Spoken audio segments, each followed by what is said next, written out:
The CN Roundtable series is back. Together with Sparq, we invited agency and corporate event managers to discuss if the way in which delegates consume information is shaking up the traditional conference formats.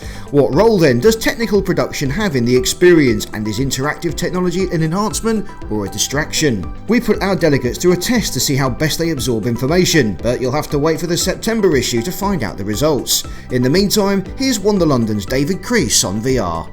That was a really nice example of VR. I mean, I think done various examples before on the wireless headsets. That's a really nice wide example, which means you get a really nice stream. It was a really good quality example, so it's good immersive. You can tell like the depth of field was amazing when you're looking up, looking down. It was a nice way of telling that story.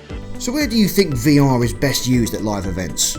I think it's very dependent on the message. I think if it's something that needs to be discussed, if it's a story that requires some sort of interaction, some sort of debate, that's where VR is going to fall down. But if it's a top-down story like that, I think it's a fantastic tool, really. I think people can take what they want away from it, and it's ideal. How can organisers convince clients that conferences can be more immersive? I think it's our job as event organisers to be champions for the audience, and I can't think of a delegate out there who would say, let me just sit on a chair and be talked at the whole time.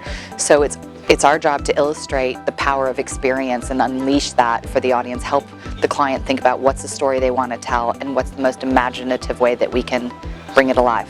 How can organisers ensure they pick the right speakers and format for their conference? I think it's really important that you look for people who can really communicate well on stage, who can be animated, who can bring the content alive. So just because someone might be the senior person, they might not be the best person in delivering that message. If you're looking at external speakers, so bringing third parties into the table, then again, research. Is it someone that will appeal to the audience that you've got in the room?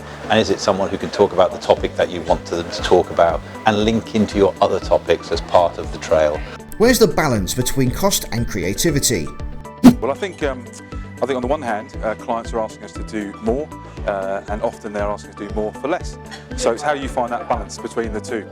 On the one hand, creativity is something that can come very simply and can be something that's more about an idea and delivering something that is on brand and on trend with what they want to do, that serves a purpose, that delivers a message, hasn't got to be that expensive. And there's also that balance between the creativity of technology and the application of technology and how you utilise it to deliver a different experience for those guests.